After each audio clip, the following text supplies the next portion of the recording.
السلام عليكم، أهلا بكم في قناتنا عالم الكرة. صدام ناري.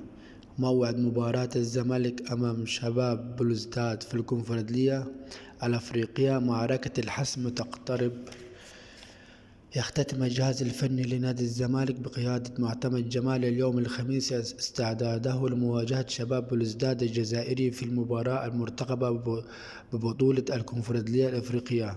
الزمالك يحل ضيفا ثقيلا على نظيره شباب بلوزداد الجزائري في تمام 9 مساء غدا الجمعة على استاد نيلسون مانديلا بالجزائر، ضمن منافسات ذهاب الدور نصف النهائي من بطولة كأس الكونفدرالية الأفريقية. القنوات الناقلة لمباراة الزمالك وشباب بلوزداد الجزائري في الكونفدرالية وتنقل المباراة عبر قناة ان سبورت 3 المشفرة مع استوديو تحليلي كوكبة من النجوم.